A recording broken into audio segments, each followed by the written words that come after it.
ఓం నమో వెంకటేశాయ. వ్యక్తావ్యక్త విశ్వనిమిత్త భక్తాసక్త చిత్త సుసక్త గోవింద గోవింద. భక్తాతిరక్తవర చిత్త నివాస సక్తం ముక్తాత్మయుక్త గణచిత్త విహార రక్తం రక్తాబ్జ వక్త్ర బహురక్త్ర పదాబ్జయుక్తం త్యక్తాత్మ శక్తి గుణభక్తిమహం నమామి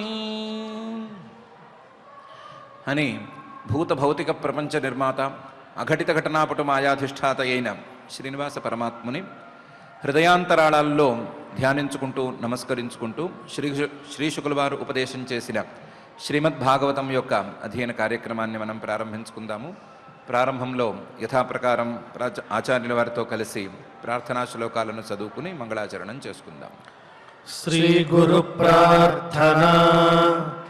గురుర్బ్రహ్మా గురుర్విష్ణుః గురుర్దేవో మహేశ్వరః గురుః సాక్షాత్ పరం బ్రహ్మ తస్మై శ్రీ గురవే నమః. శ్రీనివాస ప్రార్థనా. పుష్పమాలానుషక్తాయ పుష్పహాసాయ కుర్మహే పుష్పం హృదర్పయిత్వా తు శ్రీనివాసాయ తే నమః. అథ సంకల్పః. శ్రీమదాదివరాహ క్షేత్రే విరాజమానస్య నిత్యశుద్ధబుద్ధముక్తస్వభావస్య లీలాగృహీత విగ్రహస్య శ్రీపద్మావతీ జానేః అనుగ్రహేణ అస్మాకం సర్వేషాం బుద్ధిశుద్ధ్యర్థం విద్యాభివృద్ధ్యర్థం భక్తిజ్ఞానవైరాగ్యాది తదనుకూల సర్వసంపత్సమృద్ధ్యర్థం శ్రీపరమేశ్వర ప్రీత్యర్థం శ్రీమద్భాగవత పాఠం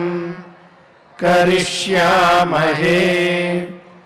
అస్య శ్రీమద్భాగవత స్తోత్ర మహామంత్రస్య నారద ఋషిః బృహతీ ఛందః.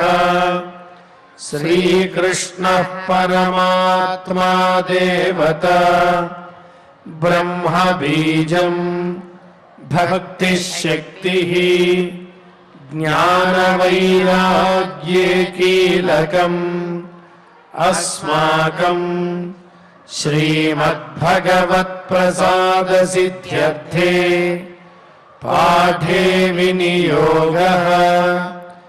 ధ్యానం నారాయణాదృతవరార్భకనిశ్చయాఢ్యాం తారాపథధ్రువపదాప్తివిధానయుక్తాం మిత్రాసుతాప్తసుతకీరసుభాషితాఢ్యాం గాథామిమాం శృణుత భాగవతాతిరక్తాం. శ్రీ గురుభ్యో నమః. ధ్రువుడు భయంకరమైన యుద్ధం మధ్యలో ఉండగా చెలరేగిపోతూ రాక్షసుల్ని యక్షుల్ని గుహ్యకుల్ని వీళ్ళందరినీ పరలోకానికి పంపేస్తూ ఉండగా ఆయన తాతగారు స్వయంభూమనువు గారు ఋషులతో సహా దిగి వచ్చారు. వచ్చి ధ్రువుడికి ఒకవైపు ప్రశ్నలు వేస్తూ మరొక వైపు ఉపదేశం చేస్తున్నారు. ఈ జాతి నిర్మూలనకు ఒడికట్టడం అనేది సరి అయిన పది కాదు అని బోధిస్తున్నారు. ఆ బోధనలో నాయం మార్గో హి సాధూనాం హృషీకేశానువర్తినాం యదాత్మానం పరాగృహ్య పశువత్ భూతవైశసం అనే మాటను మనువు గారు అన్నారు. నువ్వు భగవద్భక్తుడివి కదా, భగవద్భక్తులైన వాళ్ళు మంచివాళ్ళు ఈ మార్గాన్ని ఎంచుకోరు. నాయం మార్గో హి సాధూనాం హృషికేశానువర్తినాం. ఏ మార్గము అంటే ఇది ఆత్మానం పరాగ్రహ్య, ఈ దేహం నాది అని అనుకుని, నేను అనుకుని, నాకు సంబంధించిన వాళ్ళు అనుకుని, వాళ్లకు హాని జరిగితే కోపపడటం, ఆ కోపానికి తగ్గట్లుగా ప్రవర్తించటం అనేది వాళ్ళు ఎంచుకునే మార్గం కాదు, పశువులు ఎంచుకునే మార్గము. అందులోనూ ఇంత పెద్ద స్థాయిలో జరుగుతున్నటువంటి ప్రాణి హింస మంచి వాళ్ళు మెచ్చేది మాత్రం కాదు అని చెప్పారు. ధ్రువుడు వెంటనే అడగాలి, ఇంతకీ నేనేం చేయాలి అని. యుద్ధమా కొంత దూరం వెళ్ళిపోయింది. యుద్ధం స్టార్ట్ అయిన తర్వాత దాన్ని మధ్యలో ఆపలేము, ఏదో ఒక దశకు తీసుకురావాలి. ఉన్నవాడిని ఉన్నట్లుగా యుద్ధం ఆపేయటం అనేది సరైన పని కాదు. నా తమ్ముణ్ణి సంహరించిన వాళ్ళ మీద నేను ప్రతీకారం తీర్చుకోకపోతే నాకు ఊళ్ళో ఏం పేరుంటుంది? ఇలాంటి ఎన్నెన్నో ఇష్యూస్ ఉన్నాయి. కాబట్టి ఇప్పుడు నేనేం చేయాలి అంటే దానికి స్వయంభూమనువు గారు జాగ్రత్తగా సమాధానం చెప్తున్నారు. సర్వభూతాత్మభావేన భూతావాసం హరిం భవాన్ ఆరాధ్యాప దురారాధ్యం విష్ణోస్తత్ పరమం పదం అని. నువ్వు చిన్న వయస్సులో, చాలా చిన్న వయసులో, 5 ఏళ్ల వయస్సులోనే సర్వభూతాత్మభావేన నారద మహర్షి గారు ఆ రోజు నీకు ఉపదేశం చేశారు.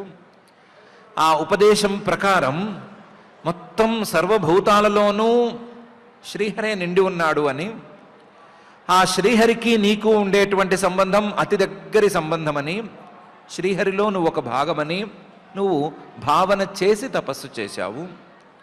సర్వభూత ఆత్మభావేన, సర్వభూతాలలోనూ పరమాత్మ అయిన శ్రీహరి ఉన్నాడు. ఆ శ్రీహరి నాకు కూడా ఆత్మ, నేను కూడా సర్వభూతాల్లో ఒకడిని అనే భావంతోనే చేశావు. సర్వభూతాత్మభావేన భూతావాసం, ప్రతి ప్రాణిలోనూ కొలువై ఉండేటువంటి ఆ శ్రీహరిని, హరిం భవాన్ నువ్వే తపస్సు చేసి మెప్పించావు. ఆరాధ్య, ఎన్నో రకాలుగా ఆరాధన చేసుకున్నావు. చేసుకుని దురారాధ్యం ఆప, ఆయన ఏ ఆరాధనలకి పెద్దగా లొంగడు. చిన్న స్థాయిలలో జరిగేటువంటి తపస్సులకు కానీ వాటికి వెంటనే ఆయన లొంగడు. దేనికి ఎంత ఫలితం ఇవ్వాలో చూసుకుని త్రాసులో లెక్క చూసుకుని మరీ ఇస్తాడు. అలాంటి వాడు పరిగెత్తుకుని 6 నెలల్లో దిగి వచ్చాడు అంటే నువ్వు తీవ్రమైన తపస్సు చేశావు, తీవ్రమైన సాధనే చేశావు. ఆరాధ్య ఆప దురారాధ్యం విష్ణోస్తత్ పరమం పదం. ఆ శ్రీమన్మహావిష్ణువు యొక్క పరమ పవిత్రమైన అతి గొప్పదైనటువంటి పాదాన్ని నువ్వు పొందావు. పాదాన్ని పొందటంలో నీకుండే విశేషం చాలా గొప్పది. మిగతా వాళ్ళు శ్రీహరిని ఆరాధించి ఆ శ్రీహరి ఎక్కడున్నాడో అని వెతుక్కుని అక్కడికి వెళ్ళి ఆయన పాదం పట్టుకోవాలి. నీకు మాత్రం నువ్వున్న చోటుకే శ్రీహరి పరిగెత్తుకుంటూ వచ్చి తన పాదాన్ని అందించాడు. ఇంత గొప్పగా తపస్సు చేసిన వాడివి, ఇంత గొప్పగా సర్వభూతాత్మ భావనను చేసినటువంటి వాడివి, ఇంత గొప్ప మహర్షి గారు, నారద మహర్షి గారు ఉపదేశం చేస్తే చిన్నప్పుడే అర్థం చేసుకున్న వాడివి, ఇప్పుడు నేనేం చేయాలి అని ఎలా అడుగుతున్నావు? ఇప్పుడు నేనేం చేయాలి, ఎలా చేయాలి, ఇప్పుడు ఏమి ఉన్నట్టుండి యుద్ధం ఆపేయాలా అని కొత్త ప్రశ్నలు ఎలా వేస్తున్నావు? ఏం చేయాలి అంటే చిన్నప్పుడు చేసిన పనే మళ్ళీ చేయాలి. చిన్నప్పుడు ఏం చేశావు అంటే సర్వభూతాలలోనూ శ్రీహరి ఉన్నాడు అనేటువంటి భావన చేశావు. ఆ శ్రీహరే నాకు ఆత్మ అనేటువంటి భావన చేశావు. ఆయన ఎలాగైనా నాకు ప్రత్యక్షం అవ్వాలి అనేటువంటి ప్రయత్నంతో తపస్సు చేశావు. అదే పని ఇప్పుడు కూడా చేయాలి. సర్వభూతాలలో ఈ యక్షులు ఉన్నారా లేదా అని తేల్చుకోవాలి. తేల్చుకుంటే ఈ యక్షుల్లో ఆ శ్రీహరి ఆత్మ ఉన్నాడా లేడా అని తేల్చుకోవాలి.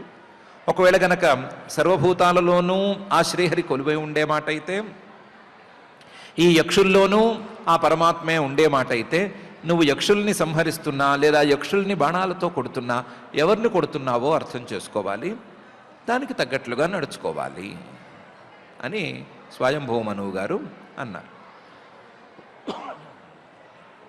పనిలో పని చిన్న వాత కూడా పెట్టారు. నువ్వు ఎప్పటికంటే చిన్నప్పుడే నయంగా ఉన్నావు అని. చిన్నప్పుడే నయం, 5 ఏళ్ల వయసులోనే నయం, కాస్తంత మైత్రి కరుణ లాంటివి ఉన్నాయి నీకు, ఇప్పుడు పూర్తిగా పోయినాయి. చిన్నప్పుడు గొప్పగా ఉండి పెద్ద అయిన తర్వాత పాడైపోతే తేడా ఉంది అని అర్థం చేసుకోవాలి. నీలో ఏదో తేడా ఉంది, దాన్ని సరిచూసుకోవాల్సిందే అనే వాత కూడా పెట్టారు. సర్వభూతాత్మభావేన భూతావాసం హరిం భవాన్ ఆరాధ్యాప దురారాధ్యం విష్ణోస్తత్పరమం పదం అని. దీన్ని ఇంతటితో ఆపదలుచుకోలేదు మనువు గారు. సత్వం హరేరనుధ్యాత తత్పుంసామపి సమ్మత కథం త్వవద్యం కృతవాన్ అనుశిక్షన్ సతాం వ్రతం అని ఒక ప్రశ్న కూడా వేశారు. నువ్వు చిన్నప్పుడే శ్రీహరిని ప్రత్యక్షం చేసుకోగలిగిన, అది అందులోనూ చాలా తక్కువ కాలంలో ఆయన సాక్షాత్కారాన్ని పొందగలిగినటువంటి మహానుభావుడివి. సత్వం ఎంతటి వాడివి, ఎంత గొప్పవాడివి నువ్వు. హరేరనుధ్యాత, హరి మనసులో, శ్రీహరి మనసులోకి ఎక్కిన వాడివి. శ్రీహరిని మనసులో ఉంచుకునే వాళ్ళు కోకొల్లలు ఉంటే ఉండవచ్చు, కానీ ఆయన మనసులోకి ఎక్కి ఈ పిల్లవాడు తీవ్రమైన తపస్సు చేస్తున్నాడు, మనం టకటకా వెళ్ళిపోవాలి, ఆలస్యం చేయకూడదు అని అనుకునేలా చేసినటువంటి వాడివి. సత్వం హరేరనుధ్యాత, శ్రీహరి మనసులో ఉండేటువంటి వాడివి. తత్పుంసామపి సమ్మత, శ్రీహరి భక్తులందరూ కూడా భక్తులలో నంబర్లు ఇచ్చుకుంటూ, ఆ నంబర్లు ఇచ్చే సమయంలో ఫస్ట్ పొజిషన్లో ధ్రువుడున్నాడు అని చెప్పుకుంటున్నారు. ప్రహ్లాద నారద పరాశర పుండరీక అని చెప్పే సమయంలో ధ్రువుణ్ణి కూడా అందులో లెక్కపెట్టి చెప్తారు కదా. ధ్రువుడు చాలా పెద్ద భక్తుడు అని చెప్పుకుంటున్నారు. తత్పుంసామపి సమ్మత, భక్తులందరికీ కూడా నువ్వు చాలా గొప్పవాడివి అనేటువంటి భావన ఉంది. కానీ నువ్వు చూస్తేనేమో చేసే పని ఈ పని చేస్తున్నావు. కథం త్వవద్యం కృతవాన్, నువ్వు ఈరోజు ఈ తప్పు ఎందుకు చేస్తున్నావు? అందులోనూ తప్పు చేయని వాళ్ళని దండించేటువంటి అక్కర్లేని తప్పును నువ్వు ఎందుకు నెత్తికెక్కుతున్నావు? కథం తూ అవద్యం కృతవాన్, ఇలాంటి వాడివి, శ్రీహరి మనసులో ఉన్నవాడివి, వాళ్ళ ఆ శ్రీహరి భక్తులకు కూడా చాలా ఇష్టమైన వాడివి, వాళ్ళు నేను గొప్పగా భావిస్తూ ఉన్న పరిస్థితుల్లో ఈ తప్పు నువ్వెందుకు చేశావు? కథం తూ అవద్యం కృతవాన్ అనుశిక్షన్ సతాంవ్రతం, పోనీ నాకేం తెలియదంటావా? అదేం కుదరదు కదా. సతాంవ్రతం, సత్పురుషుల యొక్క నియమాలు ఏంటి అని అనుశిక్షన్, శాస్త్రాచార్యోపదేశం ప్రకారం ఆ పరంపరలో నీకు వచ్చినాయి కదా. నారద మహర్షి గారు నీకు చెప్పారు కదా, శ్రీహరిని గనక సాక్షాత్కారం చేసుకోవాలి అంటే మైత్రి కరుణ లాంటి వాడు ఉండాలి అని చెప్పారు కదా. కొంచెం అన్యాపదేశంగా చెప్పుండొచ్చు, కానీ ఎవరి మీద ఈర్ష్య పడకూడదు, మనకంటే ఎక్కువగా ఉంటే వాళ్ళని చూసి సంతోషపడాలి, మనకంటే తక్కువగా ఉంటే జాలి పడాలి, మనతో సమానంగా ఉండే వాళ్ళతో మైత్రి స్నేహం చేసుకోవాలి అని చెప్పారు కదా ఆయన. ఆ చెప్పిన దాని సారాంశం ఏమర్థం చేసుకున్నట్లు? ఆ తర్వాత నీకు చదువు చెప్పినటువంటి మహానుభావులు కూడా మంచి విషయాలు చెప్పారు కదా, అవన్నీ ఎట్టిపోయినాయి. అనుశిక్షన్ సతాంవ్రతం, ఎంతమంది గొప్పవాళ్ళని చూశావు, మీ తండ్రి గారిని చూశావు, మా గురించి విన్నావు, పెద్ద పెద్ద వాళ్ళని గురించి విన్నావు, అవన్నీ ఎక్కడికి పోయినాయి అని మనువు గారు ధ్రువుణ్ణి అడుగుతున్నారు.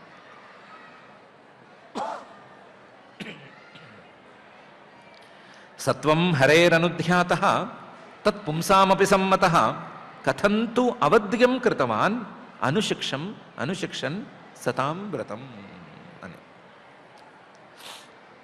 ధ్రువుడు ఈ శ్లోకం విన్న తర్వాత, ఈ ప్రశ్న విన్న తర్వాత సతాం వ్రతం అంటే ఏంటండి అని స్వయంభూమను గారిని అడగడు, పొరపాటును కూడా అడగడు, ఆయనకి తెలుసు. కానీ మనలాంటి వాళ్ళం వింటాము, ఉంటాము, అడుగుతాము అని తెలిసి స్వయంభూమను గారు సతాం వ్రతం అంటే ఏంటో చెప్తున్నారు. ఏమని? తితిక్షయా కరుణయా మైత్ర్యా చ అఖిల జంతుషు సమత్వేన చ సర్వాత్మా భగవాన్ సంప్రసీదతి అని. తితిక్షయ అంటే ద్వంద్వాలు, పరస్పరం విరుద్ధంగా వచ్చేటువంటి జంటలు, శీతోష్ణాలు కావచ్చు, సుఖదుఖాలు కావచ్చు, ఇలాంటివన్నీ కూడా, కష్ట నష్టాలు, లాభ నష్టాలు, ఇవన్నీ కూడా వీటన్నిటినీ సహించవలసి ఉంటుంది. ఇది తితిక్ష. కరుణయ, ఎవరైనా తమకంటే తక్కువగా ఉంటే, తమకంటే కొంచెం తక్కువ స్థాయిలో ఉండే మాట అయితే వాళ్ళని చూసి దయగా ఉండటం అనేది ఒకటి.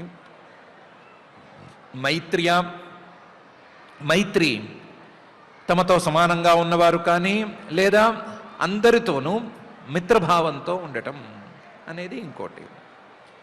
మైత్ర్యాచ అఖిల జంతుషు, మొత్తం ప్రతి ప్రాణి మీద మిత్రభావంతో ఉండటం. లేదా అఖిల జంతుషు తితిక్షయ, ఏ ప్రాణి ఏ రకంగా హాని చేసినా సరే దాన్ని సహించుకోవటం. అఖిల జంతుషు కరుణయ, ప్రతి ప్రాణి మీద కరుణగా ఉండటం, దయతో ఉండటం. అఖిల జంతుషు మైత్ర్య, ప్రతి ప్రాణితోనూ స్నేహభావాన్నే కొనసాగించటం. ఫలానా ప్రాణి ఫలానా వాడు అంటే నాకు ఇష్టం ఉంటుంది, ఫలానా వాడంటే ఇష్టం ఉండదు, ఇష్టం లేని వాడిని చూస్తే నేను మొహం అసహ్యంగా పెట్టుకుంటాను, ఇలాంటివి లేకుండా ఉండటం. వీటన్నిటితో పాటుగా అఖిల జంతుషు సమత్వేన, ప్రతి ప్రాణి మీద సమభావన చేయటం. ప్రాణులన్నీ సమానమే, ఎందుకంటే ప్రాణులన్నిటిలోనూ అందరిలోనూ సమమైనటువంటి ఆ పరమాత్మే ఉన్నాడు అనేటువంటి భావన చేయటం. ఇలా చేస్తే సమత్వేన చ సర్వాత్మ, సర్వాత్మకుడైనటువంటి భగవాన్ ఆ శ్రీహరి పరమాత్మ సంప్రసీదతి, ప్రసన్నుడవుతాడు అనే కదా సతాం వ్రతం అనేది. సత్పురుషులు ఏం చేస్తారు అంటే ఆ పరమాత్మ నాయందు ప్రసన్నుడవ్వాలి అని అనుకుంటాను. పరమాత్మ నాయందు ఎలా ప్రసన్నుడవుతాడు అంటే తితిక్షయ, కరుణయ, మైత్ర్య, సమత్వేనచ. కాబట్టి దాని ప్రకారం ఉండాలి, దాని ప్రకారం నడుచుకోవాలి అని అనుకుంటారు.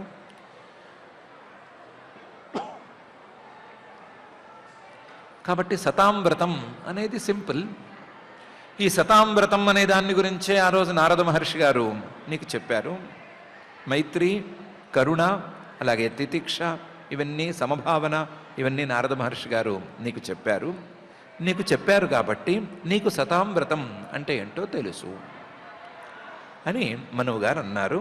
తితిక్షయ, కరుణయ, మైత్ర్యాచ అఖిల జంతుషు సమత్వేన చ సర్వాత్మ భగవాన్ సంప్రసీదతి అనే ఈ శ్లోకంలో.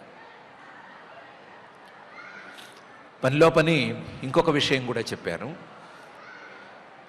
నువ్వేవో చిన్నప్పుడే నాకు శ్రీహరి సాక్షాత్కారం కలిగిపోయింది, ఆ పరమాత్మ నా యందు ప్రసన్నుడైపోయాడు అని అనుకుంటున్నావేమో. ఒకసారి ప్రసన్నుడైతే ఆ ప్రసన్నత అలాగే ఉండాలి అనే రూల్ ఏమి లేదు. ఆయన ప్రసన్నతను నిరంతరం కొనసాగించుకుంటూ ఉండాలి. ఆయన ప్రసన్నత నిరంతరం కొనసాగాలి అంటే ఏ సాధనాలతో నువ్వు ఆయన అనుగ్రహాన్ని సాధించావో ఆ సాధనాల్ని జీవితాంతం అట్టిపెట్టుకుని ఉండాలి. మైత్రి, కరుణ, వీటి ద్వారానే కదా ఆ రోజు నువ్వు శ్రీహరి సాక్షాత్కారాన్ని సాధించావు. ఆ శ్రీహరి సాక్షాత్కారాన్ని సాధించిన సాధనాలను జీవితాంతం అంటిపెట్టుకునే ఉండాలి. దాని ద్వారా ఆయన నీ యందు నిరంతరం ప్రసన్నంగా ఉండాలి అని అనుకోవాలి. అంతే తప్ప ఏదో లైఫ్లో ఒక్కసారి ఆయన ప్రసన్నుడైతే చాలు అని అనుకుంటే సరిపోదు. ఆయన అనుగ్రహం ఎల్లప్పుడూ ఉండాలి. ఆ పోనీ ఒకవేళ ఆయన సాక్షాత్కారం ఎప్పుడో ఒకసారి వస్తే చాలంటే అనుకోవచ్చు, కానీ అనుగ్రహం మాత్రం నిరంతరం ఉండాలి. నిరంతరం ఉండాలంటే ఇవన్నీ ఉండాలి. వీటిల్లో దేనికి భంగం కలిగినా సరే దాన్ని ఒప్పుకోవటానికి వీల్లేదు అని మనువు గారు తితిక్షయ, కరుణయ, మైత్ర్యాచ అఖిల జంతుషు సమత్వేన చ సర్వాత్మ భగవాన్ సంప్రసీదతి అని ఈ శ్లోకంలో అన్నారు. పనిలో పని ఎలాగూ ఆయన క్లియర్ చేస్తున్నారు కాబట్టి ఒక చివరి ప్రశ్న కూడా అడిగేద్దాము. పరమాత్మ అనుగ్రహం ఎందుకు ఎవరికైనా సరే పరమాత్మ ఎందుకు ప్రసన్నుడు కావాలి? పరమాత్మ ప్రసన్నత కోసం, ఆయన అనుగ్రహం కోసం ఎందుకు మనం వెంపర్లాడాలి అని అడిగేద్దాము. అడిగితే దానికి మనువు గారు సమాధానం చెప్తున్నారు. సంప్రసన్నే భగవతి పురుష ప్రాకృతైర్గుణై విముక్తో జీవ నిర్ముక్త బ్రహ్మ నిర్వాణం రిచ్చతి అని.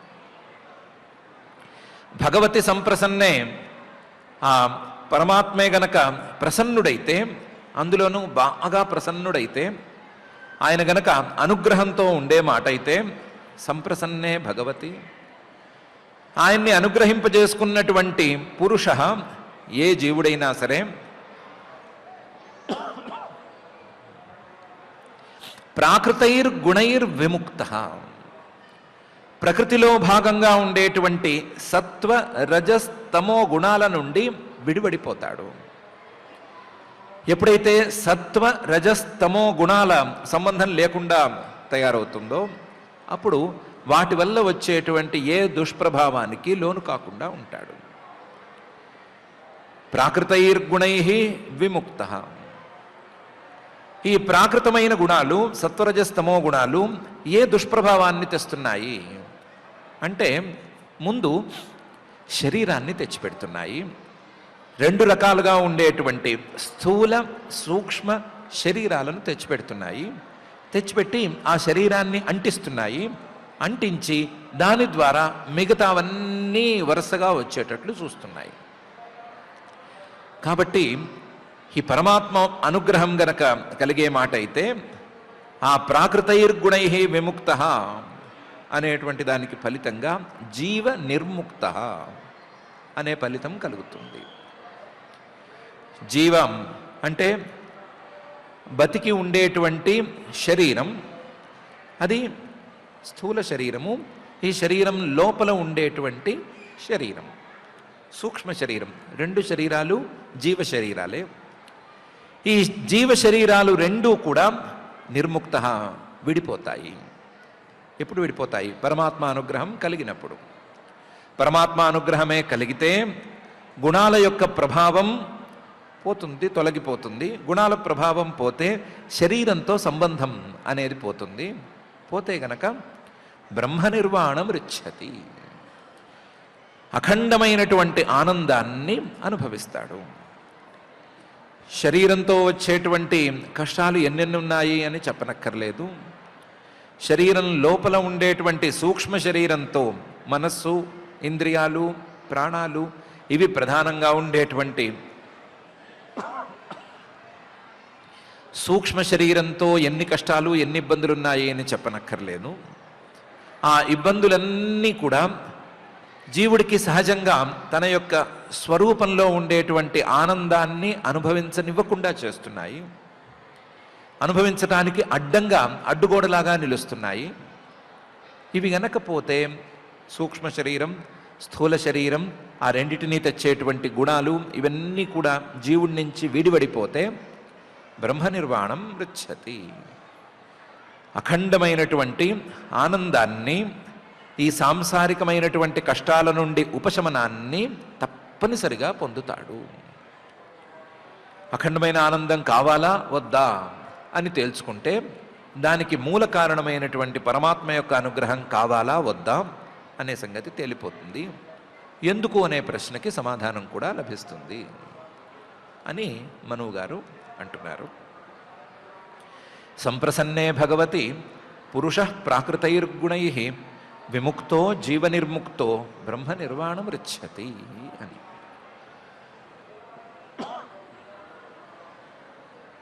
చాలా గొప్ప విషయం చెప్తున్నారు. నహవై సశరీరస్య సతః ప్రియాప్రియయోరపహతిరస్తి అని చాందోగ్యం చెప్తోంది. ఒక్కసారి శరీరం అనేది అంటుకుందంటే, శరీరంలో నేను అనే భావన మొదలైంది అంటే దాంతోపాటు తప్పనిసరిగా ఇది ప్రియం, ఇది అప్రియం, ఇది నాకు మంచి, ఇది నాకు చెడు, ఇది ఇష్టం ఉంది, ఇది ఇష్టం లేదు, ఇది సుఖం, ఇది కష్టం అనేటువంటి తేడా వచ్చి తీరుతుంది. ఈ శరీరంతో సంబంధం ఉన్నంత వరకు ఈ ప్రియాప్రియాలు అనేవి పోనే పోవు, అంటిపెట్టుకునే ఉంటాయి. ఈ ప్రియాప్రియాల మధ్య గనక ఊగిసలాడుతూ ఉంటే, ప్రియాప్రియాల మధ్య ఏదో డోలాయమానంగా గనక ఉన్నట్లయితే అసలు ఆనందం అంటే ఏంటో కనీసం పరిచయం కూడా లేనటువంటి పరిస్థితి దాపురిస్తుంది. ఈ పరిస్థితి పోవాలి అంటే ఇలాంటి డోలాయమాన స్థితి పోవాలి అంటే శరీర సంబంధం పోవాలి. అశరీరం వావసంతం న ప్రియాప్రియే స్పృశత అని అదే ఛాందోగ్యం చెప్తోంది. అశరీరం అంటే శరీర సంబంధమే గనక లేకపోతే, శరీరం మీద నేను అనేటువంటి అభిమానాన్ని విడిచిపెట్టుకోగలిగినట్లయితే, ఆ అభిమానం లేకపోయినట్లయితే ఈ ప్రియాప్రియాల యొక్క ప్రసక్తి రాదు. శరీరం ఉంటే శరీరానికి ప్రియం, శరీరం లేకపోతే శరీరానికి ప్రియము లేదు, అప్రియము లేదు. ఆ ప్రియాప్రియాలు అనేవి లేని పరిస్థితే గనక వచ్చేస్తే, ఇది ఇష్టముంది ఇది ఇష్టం లేదు అనే దాని మధ్య ఊగిసలాడవలసిన అవసరం లేని పరిస్థితి వచ్చేస్తే అఖండమైన ఆనందాన్ని అందుకోవటం పెద్ద పని కాదు అనేటువంటి ఛాందోగ్యోపనిషత్ సారాన్ని మహర్షి గారు చెప్తున్నారు, మనువు గారు చెప్తున్నారు. పనిలో పని దానికి పరమాత్మ యొక్క అనుగ్రహం కావాలి. పరమాత్మ యొక్క అనుగ్రహం లేనిదే ఇది జరగదు అని కూడా చెప్తున్నారు. సంప్రసన్నే భగవతి పురుష ప్రాకృతైర్గుణై విముక్తో జీవనిర్ముక్తో బ్రహ్మనిర్వాణమృచ్చతి అని.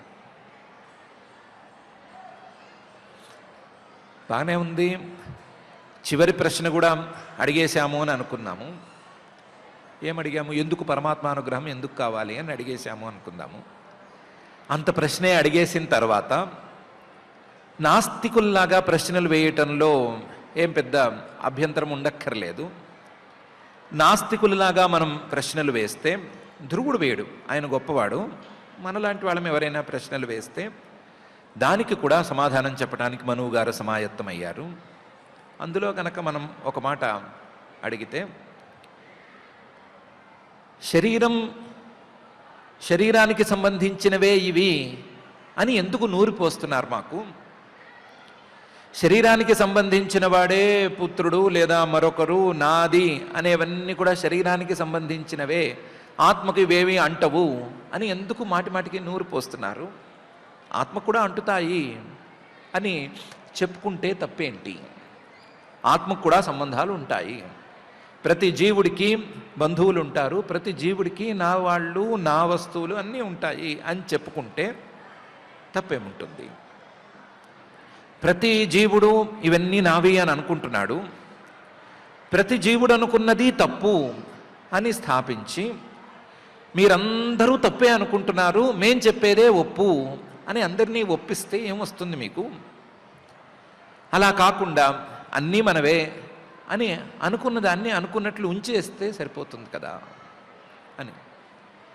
ఇది ఒక రకంగా నాస్తికవాదము. దీన్ని చార్వాకవాదం అని కూడా అనుకోవచ్చు.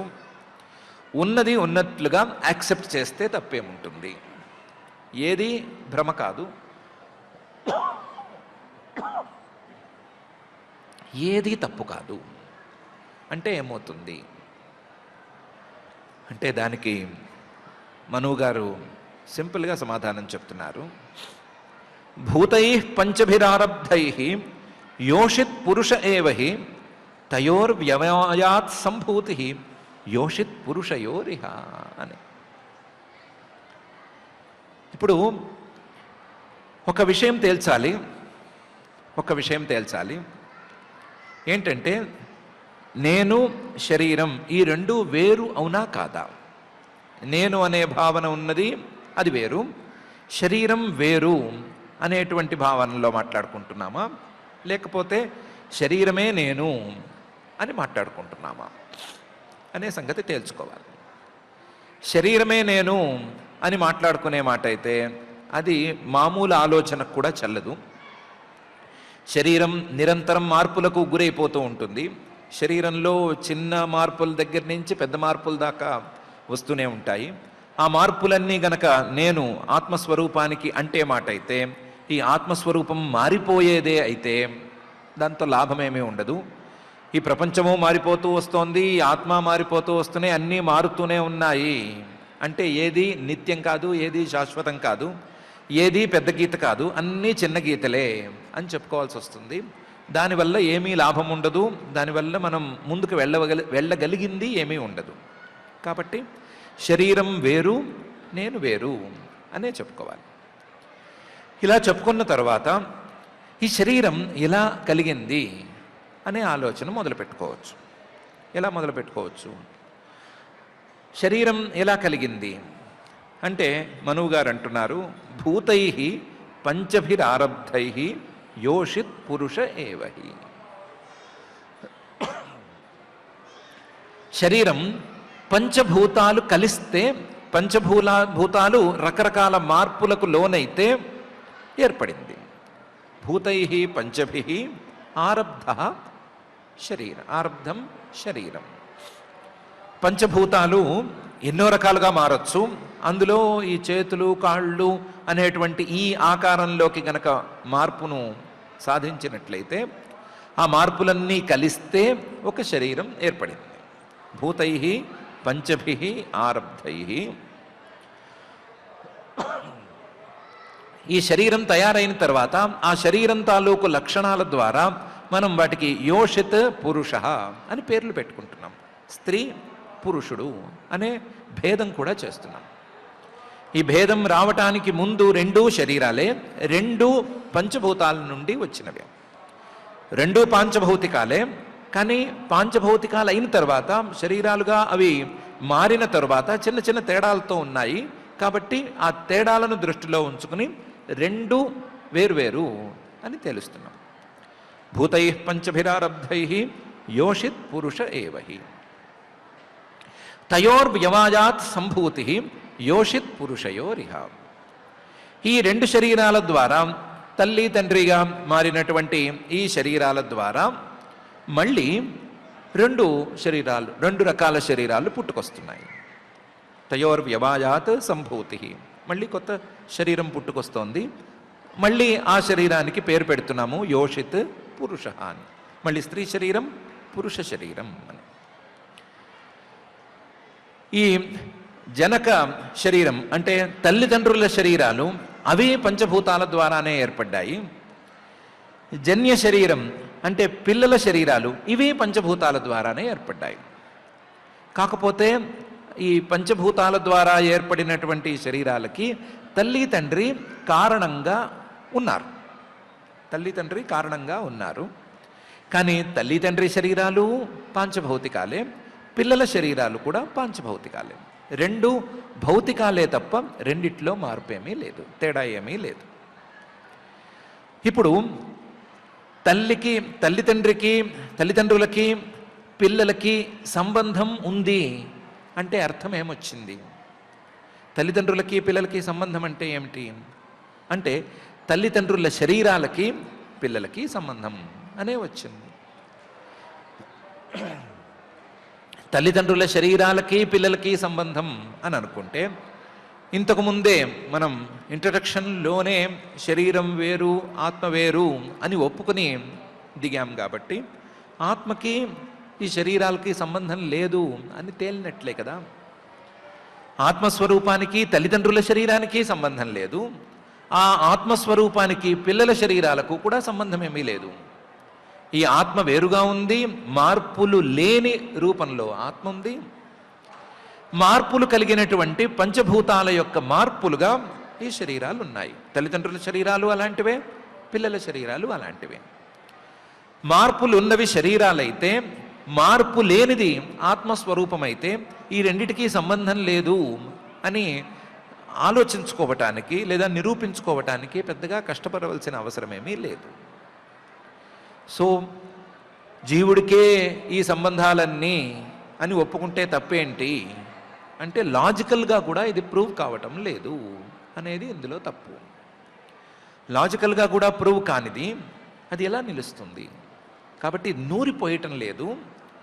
ఇది ఆలోచించవలసిన వాళ్ళు ఆలోచించకపోవటం వలన బాగా లోపలికి పాతుకుపోయినటువంటి భ్రమ మాత్రమే. భ్రమలు బాగా గనక లోపలికి పాతుకుపోతే, లోపలికి వేళ్ళు ఉనుకుపోతే అవే నిజమని, అసలు నిజాలే అసత్యాలని అనిపించడంలో ఏమీ ఆశ్చర్యం లేదు కదా. ఏ మెంటల్ హాస్పిటల్లోకి వెళ్ళి పిచ్చివాడిని పలకరించినా సరే నేను సవ్యంగానే ఉన్నాను, ప్రపంచమే తప్పుగా ఉంది అని అంటాడు కదా. అంతకు తక్కువగా ఎవరు మాట్లాడరు. నాకు ప్రపంచానికి భేదాభిప్రాయం వచ్చింది, వాళ్ళదేమో మెజారిటీ అయిపోయింది, వాళ్ళు ఎక్కువ మంది ఉన్నారు పిచ్చోళ్ళు, నేను ఒక్కడినే అయిపోయాను కాబట్టి నన్ను ఇక్కడ జైల్లో పడేశారు అనే చెప్తాడు. సో ఏ అసత్యమైనా సరే, ఏ అబద్ధమైనా సరే మనసులోకి బాగా పాతుకుపోతే, వేళ్ళూనుకుపోతే అది నిజం అని అనిపించటంలో ఏమీ ఆశ్చర్యం లేదు. అలాంటి నిజాలుగా కనిపించేటువంటి అసత్యాలు మనకు ఎన్నో అలవాట్లో ఉన్నాయి, ఎన్నెన్నో అలవాట్లలో పడిపోయాయి. కాబట్టి అందులో ఇది ఒకటి అని చెప్పుకోవటంలో ఆశ్చర్యమేం లేదు, తప్పేం లేదు.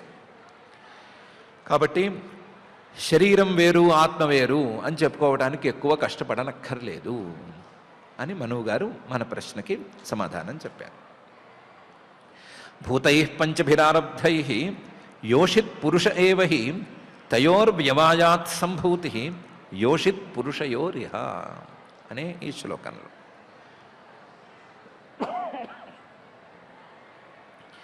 ఓకే, బాగానే ఉంది.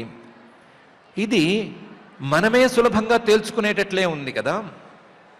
శరీరం వేరు ఆత్మ వేరు అని తెలిసిపోతే చాలనుకున్నాం కదా. మనమే సులభంగా తెలుసుకోవలసినటువంటి ఈ అంశంలో, తెలుసుకోగలిగిన ఈ అంశంలో పరమాత్మ, ఆయన అనుగ్రహం, దీనికి ఏంటి సంబంధం? పైపెచ్చు ఈ పరమాత్మ అంటే ఒక ఎవరి కంటికి కనబడని వాడిని తీసుకొచ్చి పెట్టారు మా నెత్తి మీద. ఆయన మొత్తం అన్నిటినీ తయారు చేస్తాడు, అన్నిటినీ సృష్టి చేస్తాడు, అన్నిటినీ పాలన చేస్తాడు, అన్నిటినీ ఉపసంహారం చేస్తాడు అని ఒక లక్షణం కూడా చెప్పారు. ఆ పరమాత్మ అనుగ్రహం లేనిదే ఏది ముందుకు జరగదు అనే మాట కూడా నోరిపోశారు. ఇదెందుకు అని కూడా మనం పనిలో పని అడిగేస్తే దానికి కూడా మహర్షి గారు సింపుల్గా సమాధానం చెప్తున్నారు.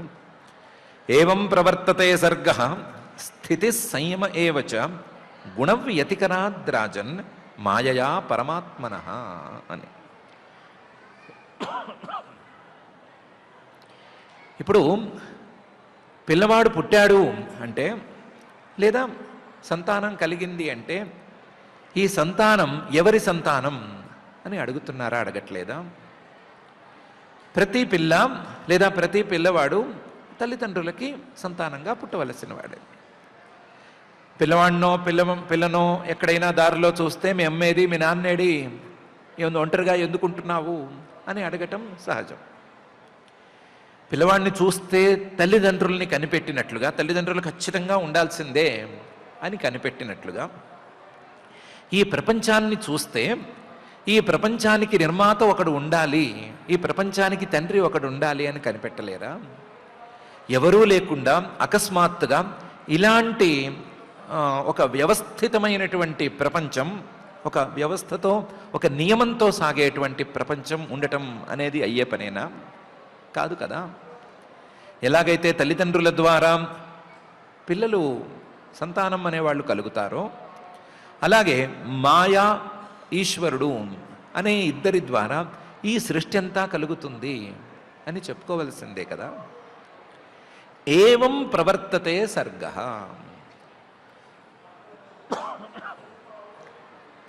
ఎలాగైతే తల్లిదండ్రుల ద్వారా సంతానం కలుగుతోందో అలాగే ప్రవర్తతే సర్గ. ఈ ప్రపంచమంతా కూడా, సంతానం లాంటి ఈ ప్రపంచమంతా కూడా అలాగే కలుగుతోంది, ఏమీ తేడా లేదు. ఏవం ప్రవర్తతే సర్గ. కేవలం సృష్టి మాత్రమే, సర్గం మాత్రమే కాదు, స్థితిరపి. ఈ ప్రపంచం ఇంత నియతంగా, ఇంత నియమంగా, సవ్యంగా ఇలాగే సాగాలి అంటే ఈ సూర్యోదయాలు, సూర్యాస్తమానాలు, లేదా చంద్రోదయాలు, చంద్రాస్తమానాలు, గ్రహాలు, తారకలు, ఇవన్నీ కూడా సరైన తీరులో నడవాలి అంటే నడిపించేవాడు ఒకడు ఉండి తీరాలి కదా. నడిపించేవాడు లేకపోతే ఏదైనా దారి తప్పేందుకు అవకాశం ఉంటుంది కదా. అప్పుడు ఈ ప్రపంచం మొత్తాన్ని నడిపించేవాడు, నడిపించేటువంటి వ్యవస్థ ఒకటి ఉండి తీరాల్సిందే కదా.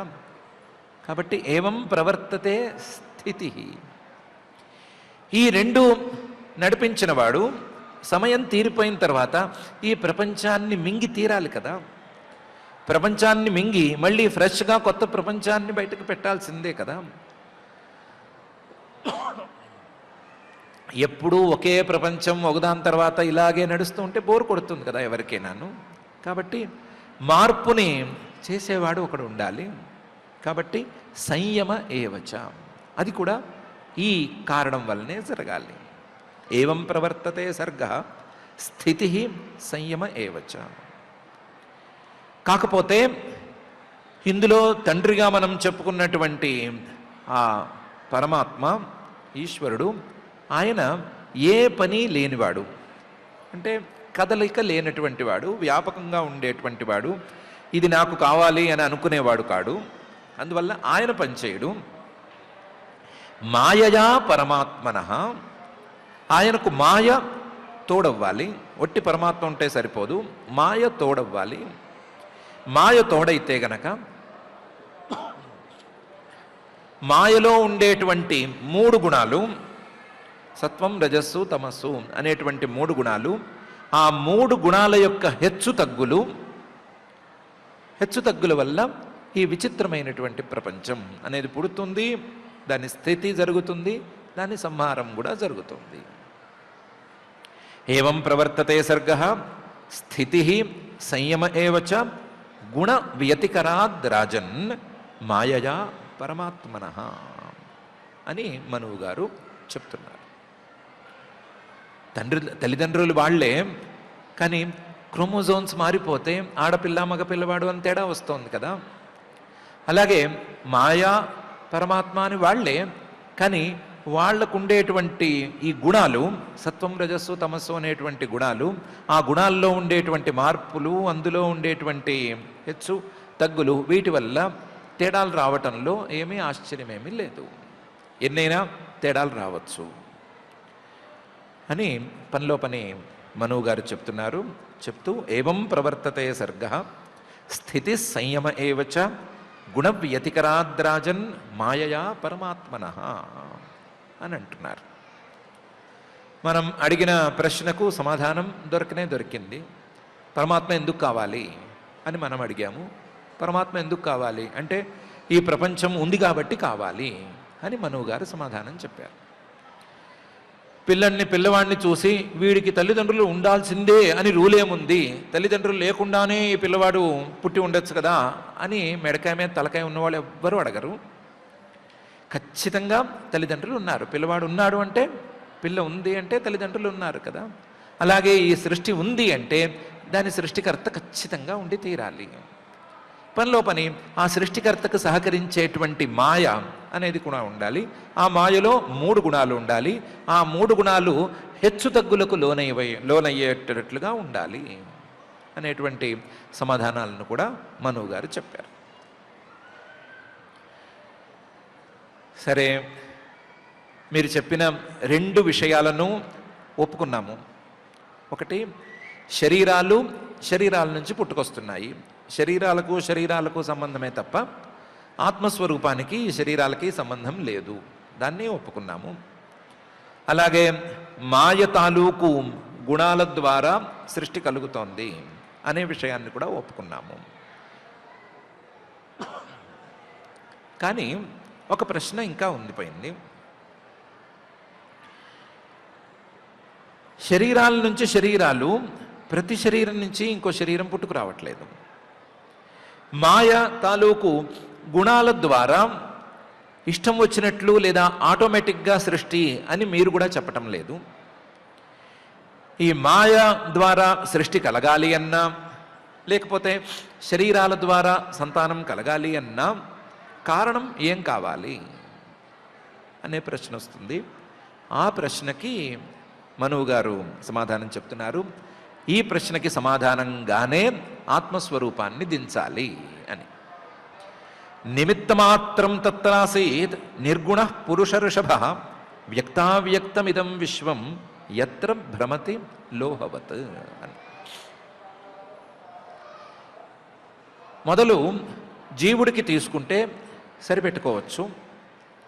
నిమిత్తమాత్రం తత్రాసీత్, ఆ శరీరం అనేది ఒకటి ఉంటే, తల్లిదండ్రుల శరీరాలు అనేది ఉంటే, ఆ శరీరాలని ఒక జీవుడు ఇది నాది అని అనుకుంటే, ఆ జీవుడు నిమిత్తమాత్రంగా ఉంటే జీవుల్లో ఏ రకమైన క్రియ లేకపోయినా అతను నిమిత్తమాత్రంగా ఉంటే కేవలం ఉనికి అనేది ఉంటే అప్పుడు సంతానం అనేది కలుగుతోంది.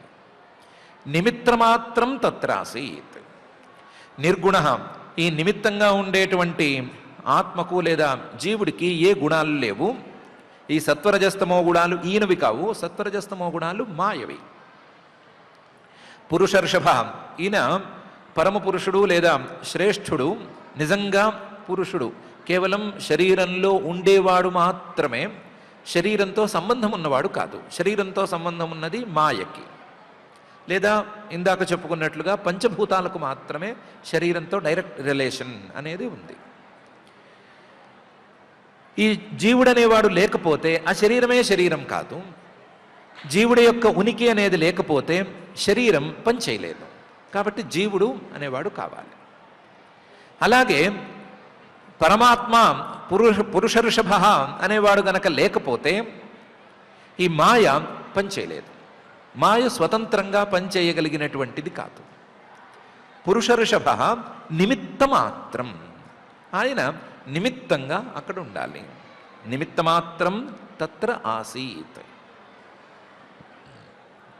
ఆ పరమాత్మ యొక్క ఉనికి అనేది ఉంటే, ఆ పరమాత్మ మాయకు తోడైతే మాత్రమే మాయ పనిచేయగలదు, లేకపోతే పనిచేయలేదు. నిర్గుణ, ఆయన పరమాత్మ మాయ తాలూకు గుణాలతో సంబంధం ఉన్నవాడు కాడు. నిర్గుణ. సహ పురుషర్షభ. పురుష అంటే జీవుడు అనుకుంటే జీవులలో కల్లా కూడా శ్రేష్ఠుడు, అన్ని శరీరాలలోనూ ఉండటం ద్వారా తన శ్రేష్ఠత్వాన్ని నిరూపించుకునేటువంటి వాడు. నిమిత్తమాత్రం తత్రాసీత్ నిర్గుణ పురుషర్షభ. ఈ పరమాత్మ నిమిత్తంగా ఉన్నందువలన వ్యక్తావ్యక్తమిదం విశ్వం. వ్యక్తం కంటికి కనిపించేటువంటిది, అవ్యక్తం కంటికి కనిపించనటువంటిది, ఇలా రెండు రకాలుగా ఉండేటువంటి ఇదం విశ్వం, ఈ సమస్త ప్రపంచము కూడా అసలు పుట్టుకొస్తోంది అంటే ఈయన దానికి కారణమని కాదు, ఈయన నిమిత్త మాత్రమే. వ్యక్తావ్యక్తమిదం విశ్వం యత్ర భ్రమతి.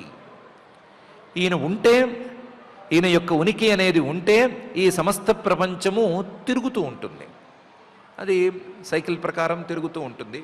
పుట్టుకొస్తుంది, గిట్టిపోతుంది, లేదా కొత్త వస్తువును తయారు చేసి తాను పోతుంది, ఇలా రకరకాల మార్పులను అందుకుంటుంది. కానీ ఆ నిమిత్తభూతమైనటువంటి పరమాత్మ ఉంటేనే జరుగుతుంది, లేకపోతే జరగదు. దానికి ఎగ్జాంపుల్ని కూడా మనువు గారే ఇస్తున్నారు. లోహవత్, ఇనుము చిన్న చిన్న ముక్కలు కానీ లేదా ఇనుప పొడి లాంటిది కానీ ఉంది.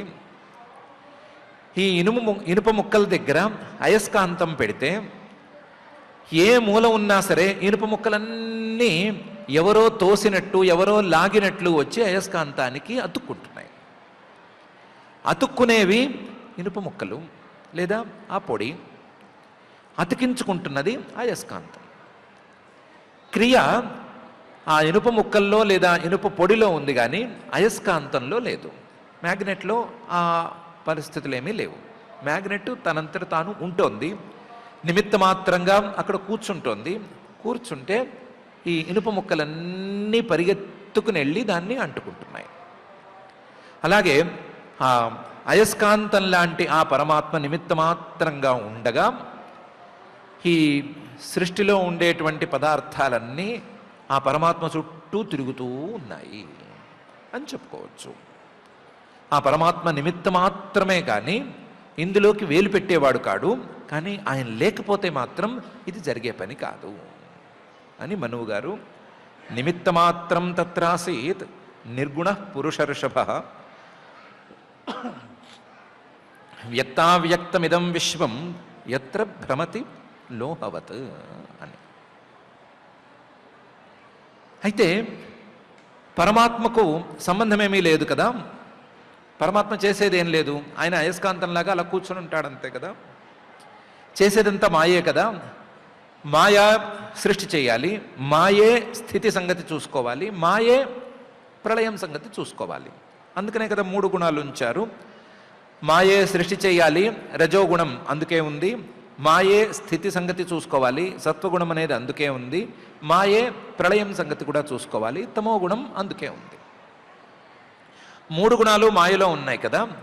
ఏకకాలంలో సృష్టి స్థితి లయాలు జరిగితే ఆపేవాళ్ళు ఎవరు? ఏకకాలంలో సృష్టి స్థితి లయాలు జరిగితే ఆపేవాళ్ళు ఉండాలి కదా. అలా ఎందుకు జరగటం లేదు? పరమాత్మ నియామకుడు అని చెప్పుకోవడానికి వీల్లేదు. ఆయన నిమిత్త మాత్రం, ఆయన ఏం చేయడు, అలా ఉంటాడు, ఉదాసీనంగా ఉంటాడు, నిర్గుణంగా ఉంటాడు అని చెప్పేశారు కదా. కాబట్టి ఆయనకేం పని లేదు, ఆయన కూర్చుని ఉన్నాడు. కూర్చుని ఉండగా మాయ ఇష్టం వచ్చినట్లు చేసేస్తే పరిస్థితి ఏంటి?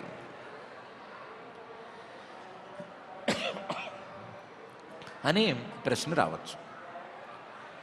వెనకటికి ఒక అత్తగారికి 4 కోడళ్ళు ఉండేవాళ్ళట. 4 కోడళ్ళకి అత్తగారు పనులు విడగొట్టి చెప్పింది. ఒక ఆవిడ కూరలు తరగాలి, ఇంకొక ఆవిడ వంట చేయాలి, ఇంకొక ఆవిడ వడ్డం చేయాలి, ఇంకొక ఆవిడ పై పనులు చూసుకోవాలి.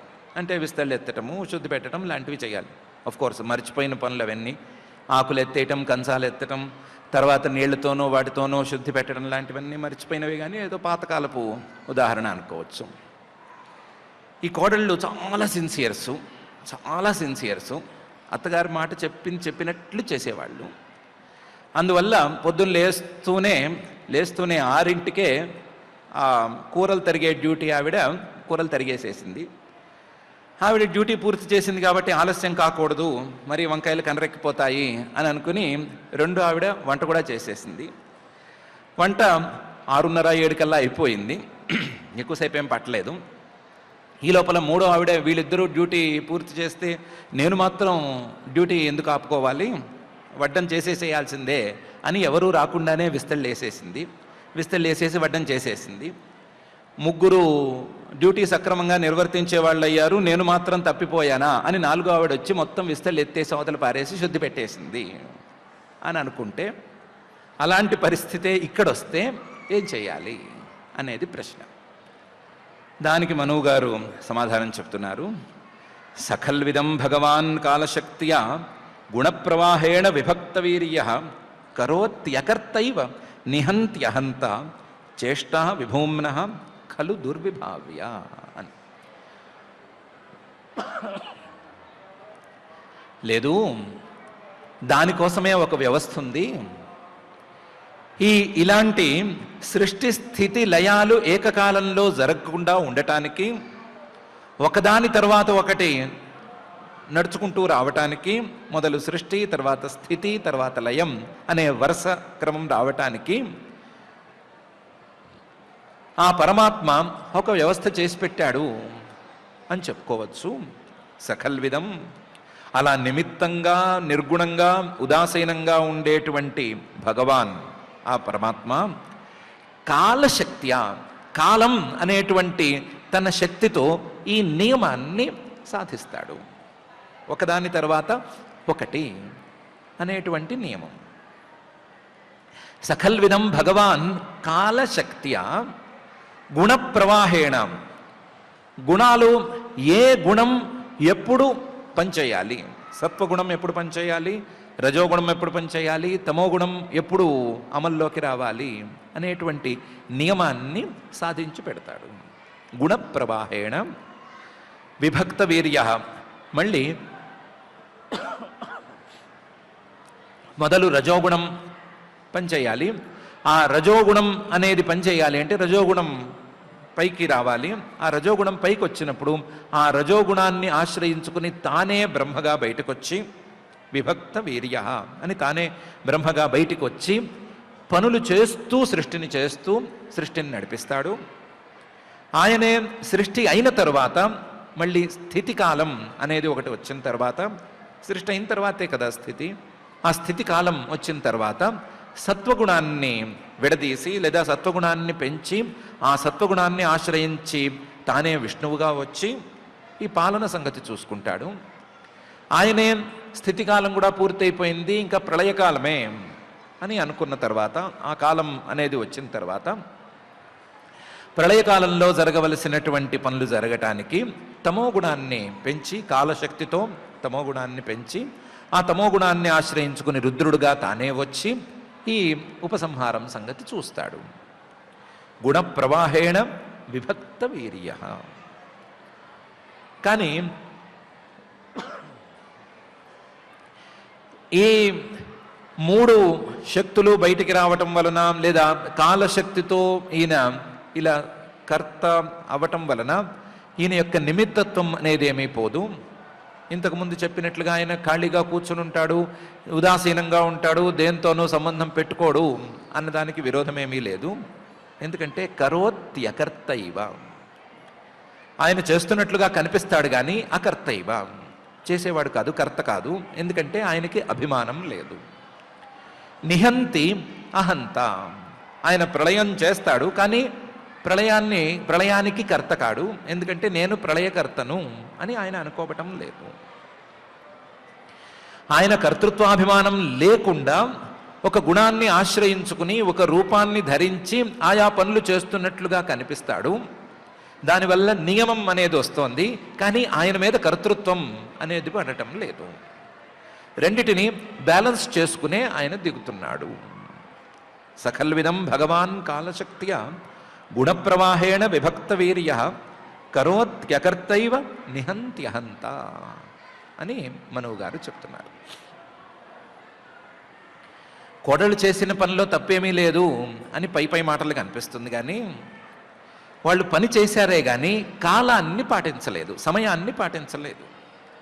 కూరలు తరిగే ఆవిడ ఎప్పుడు కూరలు తరగాలి అంటే లేచిన వెంటనే కూరలు తరగచ్చో తరగకూడదో కానీ వంటకు ముందు కూర తరగాలి. వంట చేసే ఆవిడ ఎప్పుడు వంట చేయాలి అంటే తినేవాళ్ళు ఎంతమంది ఉన్నారో చూసుకుని వాళ్ళు తినటానికి ముందు అయ్యేటట్లు వంట చేయాలి. వడ్డించే ఆవిడ ఎప్పుడు వడ్డించాలి అంటే వడ్డిన తినేవాళ్ళందరూ విస్తళ్ళు ముందు కూర్చున్న తరువాత వడ్డించాలి. పని అయిపోతుంది కదా అని ఎవరు లేకుండా వడ్డించటం అనేది అయ్యే పని కాదు. విస్తళ్ళెత్తే ఆవిడ మాత్రం ఖచ్చితంగా ఎప్పుడు ఎత్తాలి అంటే నా పని అయిపోవాలని ఎప్పుడు పడితే ఎప్పుడు ఎత్తడానికి వీల్లేదు. తిన్న తరువాత అందరూ తిని లేచిన తర్వాత విస్తళ్ళు ఎత్తాలి. ప్రతిదానికి కాల నియమం ఉంది కదా, అలాగే ఇక్కడ కూడా కాల నియమం ఉంది. కాల నియమాన్ని బట్టి పనులు జరగాల్సిందే అని మనువు గారు చెప్తున్నారు. దాని మీద కూడా ఒకవేళ ప్రశ్న వచ్చే మాట అయితే కాలశక్తి ఉంటే ఉండని, కాలం కూడా తప్పితే మాట ఏంటి? అసలు మూడిటి కాలము ఏకకాలంలో ఎందుకు రాదు? సృష్టి స్థితి లయాల తాలూకు కాలం ఒకే కాలంలో ఎందుకు పుట్టదు అని కూడా ఒకవేళ ప్రశ్న వస్తే దానికి కూడా సమాధానం మనువు గారు చెప్తున్నారు. చేష్టా విభూమ్న ఖలు దుర్విభావ్య అని. నువ్వు ఎవరి గురించి మాట్లాడుతున్నావు? పరమాత్మ తాలూకు కాలశక్తిని గురించి మాట్లాడుతున్నావు, కాలశక్తిని గురించి ప్రశ్నిస్తున్నావు. విభూమ్న ఆ పరమాత్మ తాలూకు చేష్ట కాలశక్తి దుర్విభావ్య, ఎవరు ఊహించటానికి వీలుగా ఉండేది కాదు. కాలం కాలశక్తి అనే ఈ రెండిటిని ఊహించాలి లేదా అంచనా వేసుకోవాలి అని అందరూ ప్రయత్నించారు, అందరూ భంగపడ్డారు. కాబట్టి ఇక మీద ప్రశ్న రాదు. కాలం అనేది వచ్చిన తర్వాత ప్రశ్నలు లేవు. ఎందుకు లేవు అంటే చేష్టా విభూమ్న ఖలు దుర్విభావ్య.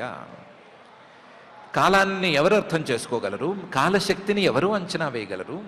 కాబట్టి ఏ కాలం ఎప్పుడు వస్తుంది అంటే వచ్చిన దాన్ని బట్టి నిర్ణయించుకోవాలి. ఇదేమి అన్నం తినే వ్యవహారం కాదు, చాలా పెద్ద వ్యవహారం. ఈ పెద్ద వ్యవహారంలో కాలం తాలూకు శక్తిని అంచనా వేయటం అసంభవం అని చెప్తున్నారు.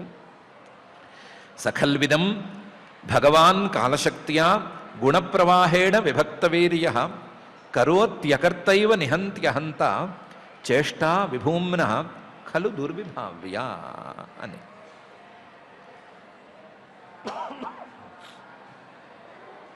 ఇలా కాదు, మేము నాస్తికులుగా ప్రశ్నలు వేయటం మొదలు పెడతామని అనుకున్నాము. ఈ ప్రశ్నలేవో ఒక దారిలో వెళ్ళినట్టు లేవు, మేము అనుకున్న దారిలో వెళ్ళలేదు. వెళ్ళకపోవటం వలన అన్నీ మేము ఒప్పుకోవలసినటువంటి సమాధానాలే వచ్చినాయి. మళ్ళీ ముందుకెళ్ళిపోతాము, మళ్ళీ మొదటికి వెళ్ళిపోతాము. విడిగా పరమాత్మ అనేవాడు అక్కర్లేదు. మీరు చెప్పినటువంటి సృష్టి స్థితి లయాలకు కూడా పరమాత్మ అక్కర్లేదు. పరమాత్మ లేకుండానే ఇవి జరగచ్చు.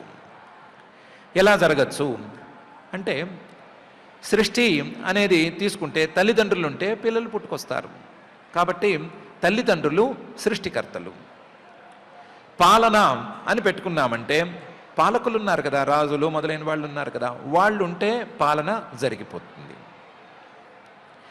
సంహారం ఉపసంహారం అని అనుకుంటే చిన్న పరిస్థితుల్లో తీసుకుంటే గనక ఇంట్లో ఉండే ధనము లేదా బంగారము వీటికి మూడాలి అంటే దొంగ రావాలి, లేదా ఇంకా పెద్ద స్థాయిలో ఏమైనా ప్రాణాల వరకు రావాలి అంటే ఆ స్థాయి వాళ్ళు రావాలి. వాళ్ళు ఉపసంహర్తలు.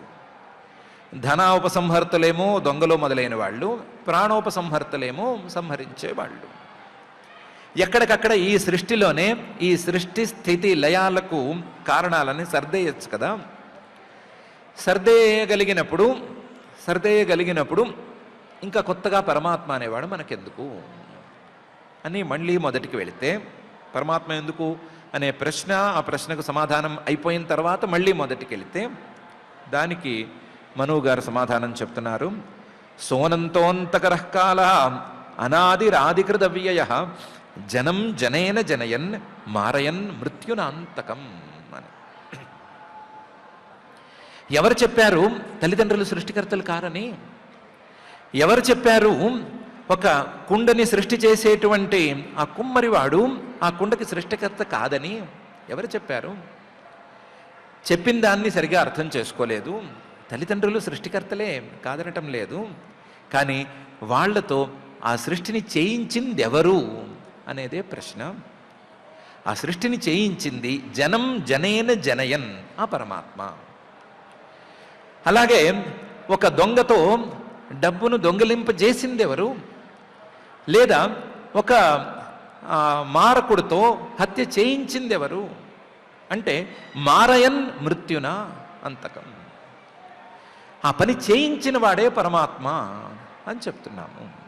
జనం జనేన జనయన్ మారయన్ మృత్యున. ఈ తల్లిదండ్రుల చేత సృష్టి కార్యం చేయించింది ఎవరు అనే ప్రశ్నకి పరమాత్మ తప్ప ఇంకొక సమాధానం సరిపోదు.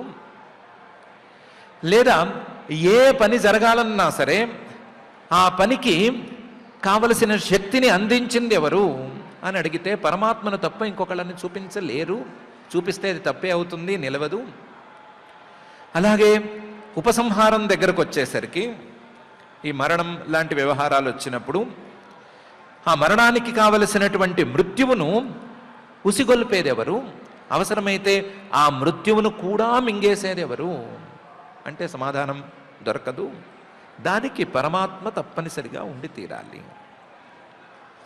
మనం హోలిస్టిక్ అప్రోచ్లో చూసుకున్నప్పుడు మొత్తం అన్నిటికీ, సృష్టిలన్నిటికీ కారణం ఎవరు, స్థితిలన్నిటికీ కారణం ఎవరు, లేదా ప్రళయాలన్నిటికీ కారణం ఎవరు అని చూసుకున్నప్పుడు ఒక్కొక్క వ్యక్తిని చూపించలేము. వాటన్నిటికీ కలిపి ఒక వ్యక్తి ఉండి తీరాలి. ఆయనే పరమాత్మ అవుతాడు. ఆ పరమాత్మ మాత్రం సహా అనంతః, ఏ అంతము లేనివాడు. ఎందుకంటే ఆయన్ని అంతు చేసే శక్తి మరొక వస్తువుకు లేదు. కానీ అంతకరః, అన్నిటినీ అంతం చేసే శక్తి ఆయనకుంది. కాలః, అన్నిటికీ యముడు లాంటివాడు ఆయన. అనాదిహి, ఆయన ఆది ఉన్నవాడు లేదా ఏదో ఒక వస్తువు ద్వారా పుట్టినవాడు కాడు. కానీ ఆదికృత్, ప్రతి వస్తువును పుట్టించగలిగినటువంటి వాడు. అవ్యయ, ఆయన కాలశక్తి కానీ, ఆయన జ్ఞానశక్తి కానీ, ఆయన ఇంకొక శక్తి కానీ, ఏ శక్తి కూడా క్షీణించదు. అవ్యయంగా, ఖర్చు కాకుండా నిత్యనూతనంగా ఉంటూనే ఉంటుంది. అలాంటి పరమాత్మే జనం జనేన జనయన్ మారయన్ మృత్యున అంతకం అనే తీరులో పనిచేస్తున్నాడు. కాబట్టి మీరు చెప్పిన వాళ్ళందరూ ఉన్నారు. వాళ్ళందరూ ఉండగానే అందరికీ కలిపి ఒక సృష్టికర్త, అన్నిటికీ కలిపి ఒక స్థితికర్త, అన్నిటికీ కలిపి ఒక సంహారకర్త అనే దాని గురించి మనం మాట్లాడుకుంటున్నాము. అది పరమాత్మే అవుతాడు అని మనువు గారు సోనంతః అంతకరః కాలః అనాదిః ఆదికృత్ అవ్యయః జనం జనేన జనయన్ మారయన్ మృత్యునాంతకం అని చెప్తున్నారు. పనిలో పని ధ్రువుడికి ఇవ్వాల్సిన మెసేజ్ కూడా ఇచ్చేశారు ఈ శ్లోకంలోనే. నువ్వు అనుకుంటున్నట్లుగా నీ తమ్ముణ్ణి సంహరించింది ఈ యక్షులు కారు, పాపం ఈ పిల్ల యక్షులు ఏం చేసి ఉంటారు, వీళ్ళు తలుచుకుంటే మాత్రం నీ తమ్ముడు ప్రాణాలు పోతాయా? ఆ పరమాత్మ తలుచుకున్నాడు, సహా అంతకరహ, ఆయనే కదా అందరినీ అంతం చేసేది, ఆయనే కదా మారయన్ మృత్యునా అంతకం, చివరికి యముణ్ణి కూడా మింగేసేది ఆయనే కదా. అందరినీ మింగేసేటువంటి పరమాత్మ నీ తమ్ముణ్ణి మింగి ఉండాలే కానీ ఈ పిల్ల యక్షులు నిన్నేం చేసి ఉంటారు, నీ తమ్ముడిని ఏం చేసి ఉంటారు అనేటువంటి మెసేజ్ కూడా అందనిచ్చారు ధ్రువుడికి. మనం అడిగిన ప్రశ్నకి సరి అయిన సమాధానం చెప్పారు. సోనంతోంతకరకాల అనాదిరాదికృత వ్యయ జనం జనయన జనయన్ మారయన్ మృత్యునాంతకం అని. ఇంకా కూడా ఈ జనం జనయన జనయన్ మారయన్ మృత్యునాంతకం అనేటువంటి విషయంలో ఇంకా మనువు గారు క్లారిటీ ఇవ్వదలుచుకున్నారు. అలాగే మనం అనుకున్నటువంటి మెసేజ్ని ఆయన నోటు ద్వారా కూడా ఆయన చెప్పదలుచుకున్నారు. దానికి తగ్గట్లు ఆయన మాటలు పై మాటలు ఉండనే ఉన్నాయి. వాటి సంగతి అలా ఉంచితే, మనువు గారు చెప్పినటువంటి మాటల్లో నిరంతరం ఆ పరమాత్మ యొక్క అనుగ్రహం కోసం ప్రయత్నం చేయాలి. వాటిని మైత్రి, కరుణ లాంటి సద్గుణాలతో సాధించుకోవాలి. ఆ పరమాత్మ అనుగ్రహం ఎందుకు అని అడగచ్చు, అడిగి దానికి సమాధానం తెలుసుకోవచ్చు. లేదా అసలు ఆ పరమాత్మ అవసరమే మాకేముంది అనైనా అడగచ్చు, అడిగి సమాధానం తెలుసుకోవచ్చు.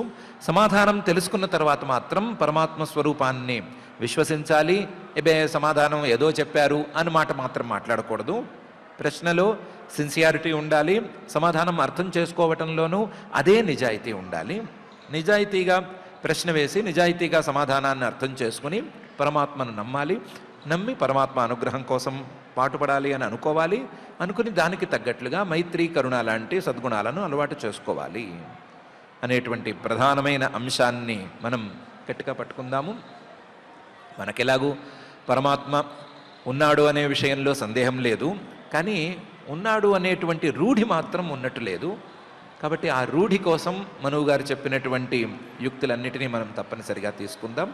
ఆ పరమాత్మ ఉన్నాడు, ఆయన యొక్క అనుగ్రహం మనకి కావాలి అనే దానికి మైత్రి, కరుణాముదిత లాంటి సద్గుణాలు కావాలి అని నిర్ణయించుకుందాం. అలాంటి సద్గుణాలన్నీ ఇవే కాక ఇంకా ఏమున్నా సరే వాటిన్నిటినీ అనుగ్రహించవలసిందిగా ఆ భూత భౌతిక ప్రపంచ నిర్మాత, అఘటిత ఘటనాపటు మాయాధిష్ఠాత అయిన శ్రీనివాస పరమాత్మని భక్తిగా ప్రార్థించుకుందాం. ఇక పారాయణ కార్యక్రమాన్ని ప్రారంభించుకుందాం. ఓం నమో వెంకటేశాయ. కొందరు స్వభావమందురు, కొందరు కర్మవటండ్రు, కొందరు కాలం బందురు, కొందరు దైవం బందురు, కొందరోగి కామమండ్రు మహాత్మా అని ఆ పరమాత్మ తత్వాన్ని ధ్రువునకు ఏ రకంగా బోధించాడో దానంతటినీ కూడా శ్రీమద్భాగవత అమృత రసాస్వాదంలో భాగంగా ఆచార్యముఖంగా ఆ దేవదేవుని అనుగ్రహంతో మనం అధ్యయన కార్యక్రమంలో ఆలకించాం. ఇప్పుడు ఆ భావాలన్నిటినీ కూడా మనసులో పరిపూర్ణంగా నింపుకుంటూ శ్రద్ధగా శ్రీమద్భాగవతంలో 4వ స్కంధంలో 11వ ఏకాదశ శ్లోకం దగ్గర నుంచి 11వ శ్లోకం దగ్గర నుంచి మనం పారాయణ చేసుకుందాం. అథ శ్రీమద్భాగవతే పారమహంస్యాం సంహితాయాం చతుర్థ స్కంధే ఏకాదశాధ్యాయే శ్లోకాః సర్వభూతాత్మభావేన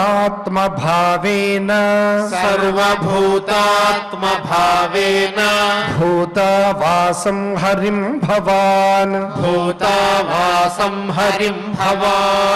ఆరాధ్యాపదురారాధ్యం విష్ణోస్తత్పరమం పదం సత్వం హరేరనుధ్యాతః తత్పుంసామపి సమ్మతః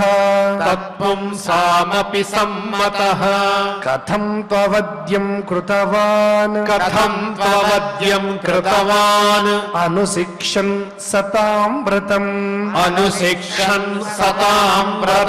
తితిక్షయా కరుణయా తితిక్షయా కరుణయా మైత్ర్యా చాఖిల జంతుషు మైత్ర్యా చాఖిల జంతుషు సమత్వేన చ సర్వాత్మా సమత్వేన చ సర్వాత్మా భగవాన్ సంప్రసీదతి భగవాన్ సంప్రసీదతి సంప్రసన్నే భగవతి సంప్రసన్నే భగవతి పురుషః ప్రాకృతైర్గుణైః పురుషః ప్రాకృతైర్గుణైః విముక్తో జీవ నిర్ముక్తో విముక్తో జీవ నిర్ముక్తో బ్రహ్మ నిర్వాణమృచ్చతి బ్రహ్మ నిర్వాణమృచ్చతి భూతైః పంచభిరారబ్ధైః భూతైః పంచభిరారబ్ధైః యోషిత్ పురుష ఏవ హి యోషిత్ పురుష ఏవ హి తయోర్వ్యవాయాత్ సంభూతిః తయోర్వ్యవాయాత్ సంభూతిః యోషిత్ పురుషయోరిహ యోషిత్ పురుషయోరిహ ఏవం ప్రవర్తతే సర్గః ఏవం ప్రవర్తతే సర్గః స్థితిః సంయమ ఏవ చ స్థితిః సంయమ ఏవ చ గుణవ్యతికరాద్రాజన్ గుణవ్యతికరాద్రాజన్ మాయయా పరమాత్మనః మాయయా పరమాత్మనః నిమిత్తమాత్రం తత్రాసీత్ నిమిత్తమాత్రం తత్రాసీత్ నిర్గుణః పురుషర్షభః నిర్గుణః పురుషర్షభః వ్యక్తావ్యక్తమిదం విశ్వం వ్యక్తావ్యక్తమిదం విశ్వం యత్ర భ్రమతి లోహవత్ యత్ర భ్రమతి లోహవత్ సఖల్విదం భగవాన్ కాలశక్త్యా సఖల్విదం భగవాన్ కాలశక్త్యా గుణప్రవాహేణ విభక్తవీర్యః గుణప్రవాహేణ విభక్తవీర్యః కరోత్యకర్తైవ నిహంత్యహంత కరోత్యకర్తైవ నిహంత్యహంత చేష్టా విభూమ్నః ఖలు దుర్విభావ్య చేష్టా విభూమ్నః ఖలు దుర్విభావ్య సోనంతోనంతకరః కాలః సోనంతోంతకరః కాలః అనాదిరాదికృతవ్యయః అనాదిరాదికృతవ్యయః జనం జనేన జనయన్ జనం జనేన జనయన్ మారయన్ మృత్యునాంతకం మారయన్ మృత్యునాంతకం న వై స్వపక్షోస్య విపక్ష ఏవ వా న వై స్వపక్షోస్య విపక్ష ఏవ వా పరస్య మృత్యోర్విశదః సమం ప్రజాః పరస్య మృత్యోర్విశతః సమం ప్రజాః తం ధావమానమనుధావంత్యనీశా తం ధావమానమనుధావంత్యనీశాః యథా రజాంస్య నిలం భూతసంఘాః యథా రజాంస్య నిలంభూతసంఘాః ఇతి ఇతి శ్రీమద్భాగవతే శ్రీమద్భాగవతే పారమహంస్యాం సంహితాయాం పారమహంస్యాం సంహితాయాం చతుర్థస్కంధే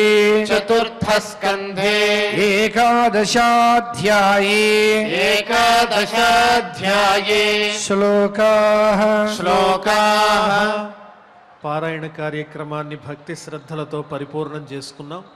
ఇప్పుడు అందరం కలిసి క్షమా ప్రార్థనాదులు పలుకుదాం. అథ క్షమా ప్రార్థనా యదక్షరపదభ్రష్టం మాత్రాహీనం చ యద్భవేత్ తత్సర్వం క్షమ్యతాం దేవ నారాయణ నమోస్తుతే. అథ భగవత్ సమర్పణం కాయేన వాచా మనసేంద్రియైర్వా బుద్ధ్యాత్మనా వా ప్రకృతే స్వభావాత్ కరోమి యద్యత్ సకలం పరస్మై నారాయణాయేతి సమర్పయామి.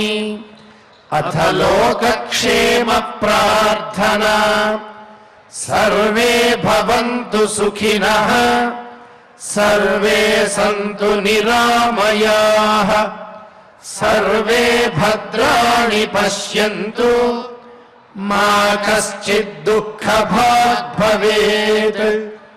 అథ మంగళం శ్రియః కాంతాయ కళ్యాణ నిధయే నిధయేర్థినాం శ్రీవేంకట నివాసాయ శ్రీనివాసాయ మంగళం.